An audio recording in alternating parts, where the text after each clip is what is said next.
Saudara-saudari yang dikasihi Tuhan, refleksi kita kali ini diawali dengan pembacaan dari Injil Matius bab 6 ayat 16 sampai 18.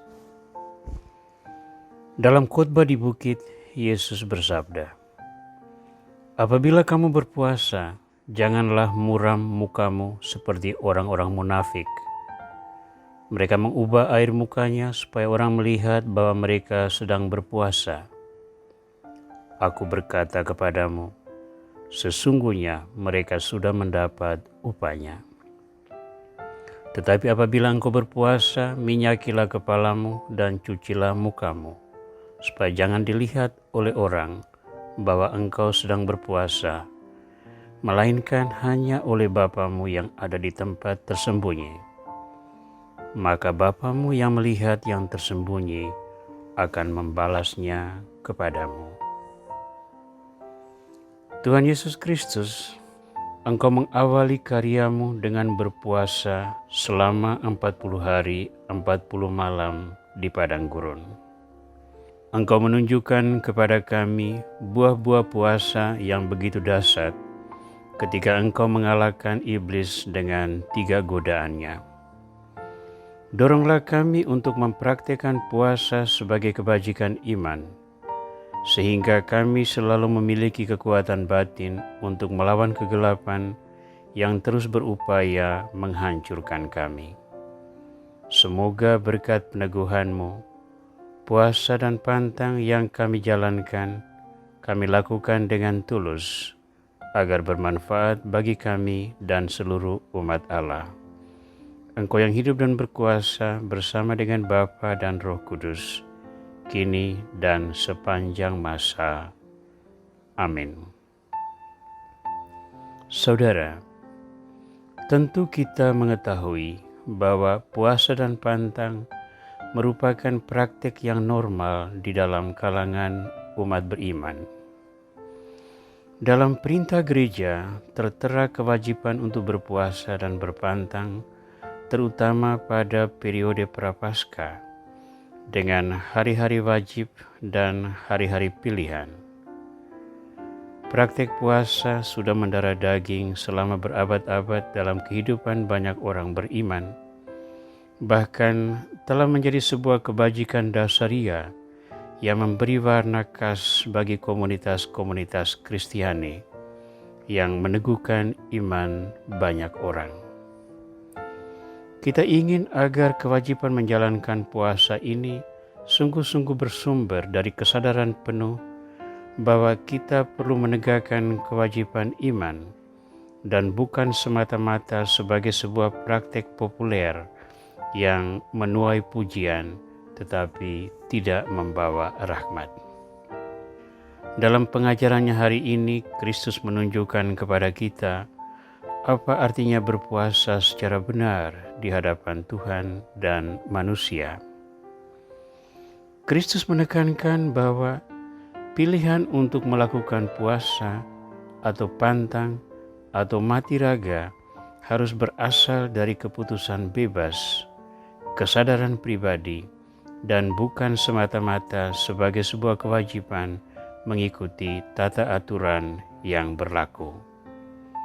Karena itu puasa, pantang, dan mati raga merupakan sebuah hal pribadi yang mengandaikan hubungan personal antara kita dengan Tuhan, sehingga yang berhak untuk menilai benar tidaknya puasa kita hanyalah Tuhan sendiri.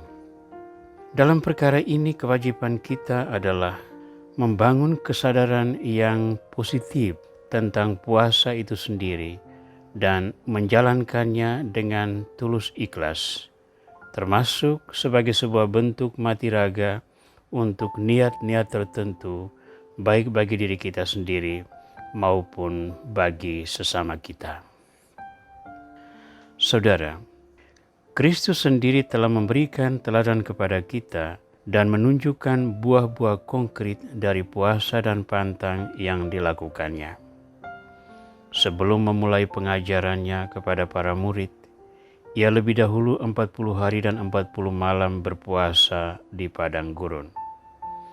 Dan ketika ia selesai berpuasa, iblis yang senantiasa berusaha menggagalkan rencana keselamatan Allah datang dengan 3 godaannya yang menyentuh inti pokok kehidupan Yesus sebagai manusia, yakni kebutuhan ragawi, kebutuhan untuk menjadi populer, dan kebutuhan untuk kekuasaan. Namun Kristus mengalahkan semuanya itu dengan mengutip ajaran-ajaran iman yang tertera di dalam kitab suci. Itu berarti Kristus mengalahkan godaan dengan mengambil kekuatan dari firman Tuhan yang telah diwahyukan.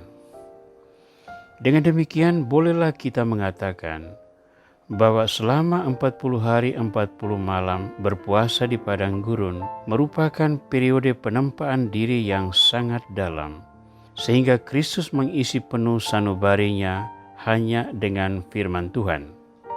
Sehingga ketika godaan datang untuk menghantam, yang menjadi senjata penangkis adalah firman yang telah mendarah daging di dalam dirinya. Inilah yang hendak saya tekankan sebagai inti dari permenungan kita hari ini.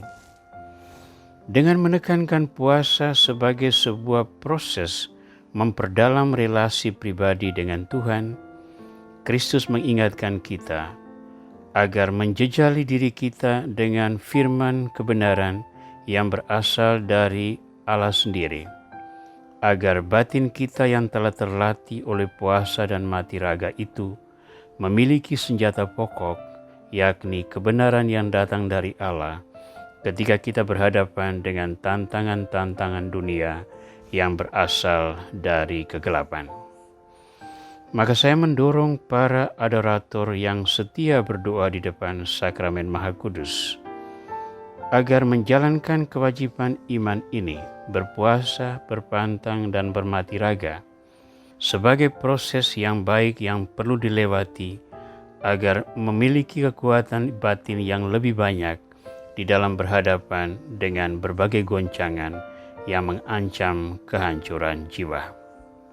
Semoga berkat ketulusan dan ketekunan kita di dalam mempraktikkan puasa sebagai sebuah kebajikan iman, kita akhirnya menemukan jalan yang sejati yang menghantar kita kepada kesempurnaan iman dan membuat kita layak untuk meraih mahkota kemuliaan.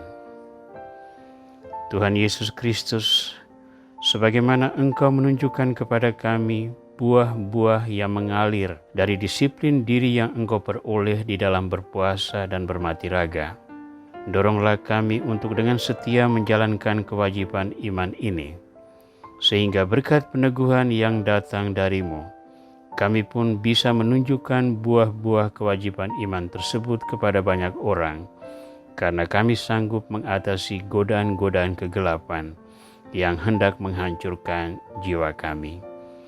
Jadikanlah hidup kami pujian bagi keagungan nama-Mu, kini dan sepanjang masa.